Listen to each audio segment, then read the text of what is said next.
Este artículo que les voy a leer es de Marcelo Duclos y es columnista en Perfil y en Infobae. Se titula así: el estallido argentino podría combinar elementos de las últimas 3 grandes crisis. Le podrán echar la culpa a Mauricio Macri, a la pandemia del coronavirus, a la guerra en Europa del Este y hasta a Martín Guzmán, que abandonó el Ministerio de Economía cuando vio que el destino estaba escrito y el kirchnerismo no le dejaba la mínima autonomía de gestión. Sin embargo, el estallido, que ya se percibe como inevitable, tiene otras causas mucho más profundas que ya son conocidas para los argentinos. Un denominador común de los últimos 3 escenarios de debacle fue la presencia de un mandatario débil en la Casa Rosada. Aunque las problemáticas fiscales, las distorsiones en los precios relativos y los problemas estructurales se arrastren de más tiempo, las extensas agonías parecen profundizarse y agudizarse cuando el mandatario de turno no cuenta con las espaldas políticas suficientes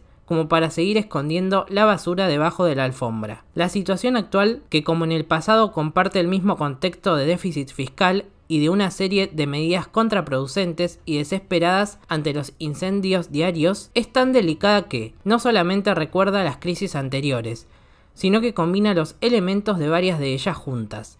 Un combo explosivo que no puede terminar bien. Si algo dejó en evidencia que la llegada de Silvina Batakis no era más que el pie en el acelerador para el desastre, fue la respuesta que dio ante una pregunta histórica. Le consultaron sobre su referente en materia de ministros de Economía y la flamante funcionaria no dudó un instante: Josep Ber Helbar. Para los que no lo conocen o recuerdan, Helbar fue el último ministro de Economía que designó en vida Juan Domingo Perón, en su última presidencia de 1974. Como en una experiencia resumida de lo que fue todo el proceso kirchnerista, el funcionario tuvo un primer holgado gracias a los precios internacionales. Pero cuando el contexto internacional cambió, lo que se agravó por la crisis del petróleo, Helbar decidió mantener una política absolutamente insustentable. Mantuvo artificialmente bajo el tipo de cambio, cubrió el déficit imprimiendo billetes y buscó evitar la inflación con extensos controles de precios, lo mismo que se hace hoy en día. Las reservas internacionales, que eran de 1.400 millones de dólares para finales de 1974, cayeron a la mitad para mediados del año siguiente. Aunque el nombre del ministro que destapó la olla fue Celestino Rodrigo, ya que en la presidencia de María Estela Martínez de Perón, el Rodrigazo de 1975, que tuvo aumentos de servicios, combustible y energía por 180%,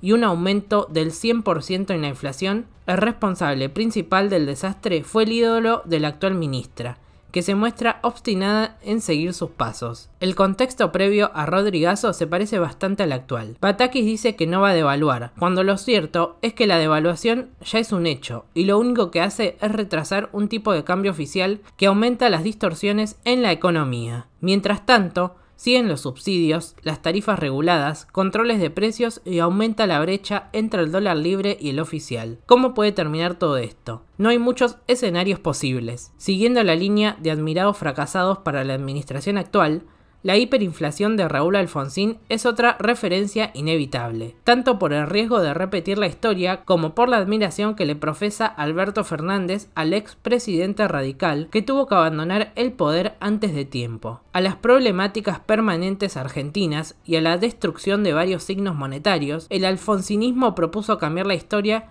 con el denominado Plan Austral, lanzado en 1985, aunque se vendió como el lanzamiento de un plan ortodoxo, de la mano con una moneda fuerte, las empresas públicas deficitarias, la emisión monetaria descontrolada y una economía cerrada al mundo hicieron que todo vuele por los aires en 2 años. Para 1987, el plan ya agonizaba y en la segunda mitad del mandato todo voló por los aires, luego de perder reservas sistemáticamente de la mano de una política caprichosa e insustentable.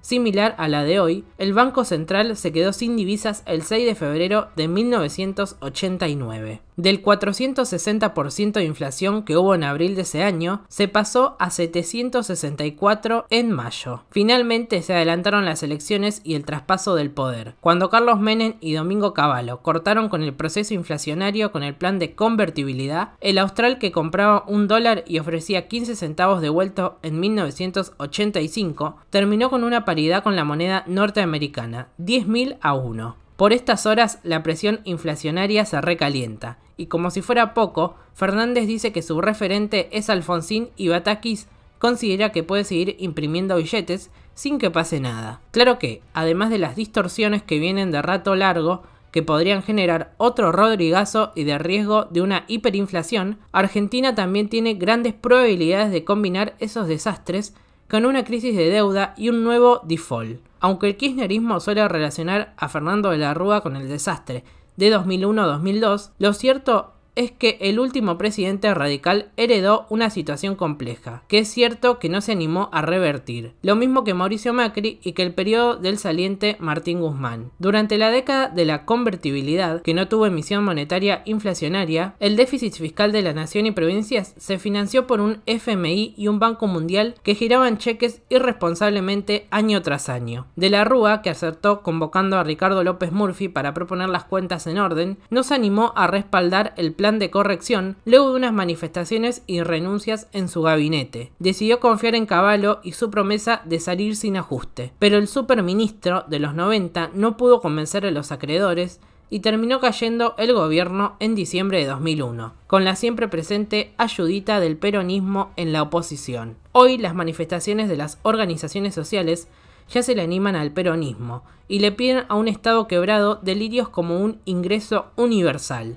y aumentos en los planes sociales. Si Fernández y Batakis acceden a alguna de estas demandas, esto sería sinónimo inmediato de incumplir las metas pautadas con el Fondo Monetario Internacional, firmadas por Guzmán cuando pudo patear para adelante el problema y evitar el default el año pasado. Por estas horas, el presidente debe decidir si enfrenta a los monstruos que ayudó a crear o si se somete a las demandas, generando una nueva crisis de deuda como hace poco más de 20 años. Como vemos, el escenario es más complejo y no puede terminar bien. Será como en 1975, 1989 o 2001. Lo terrible es que puede ser como todo eso junto. Leyendo este artículo, es como que pienso que, y la gente que tiene más edad, creo que me da la razón, como que en Argentina siempre pasa lo mismo, mucha deuda, inflación, crisis económica, y siempre son las mismas recetas, como que nunca tenemos solución. Cada 10 o 20 años pasa lo mismo y se aplican las mismas recetas, precios cuidados, imprimir billetes, y creo que es un ciclo sin fin, es una rueda, nunca encontramos el camino lamentablemente. Ojalá algún día lo encontremos, pero lamentablemente yo lo veo muy difícil. Apuesto a mi país y quiero Argentina, tengo muchos conocidos que lamentablemente se están yendo, yo todavía sigo apostando, pero cada vez tengo menos esperanzas, es la verdad. Si les gustó el video comenten, suscríbanse, pónganle me gusta y acuérdense de apoyar al periodismo de las redes sociales. Gracias a todos.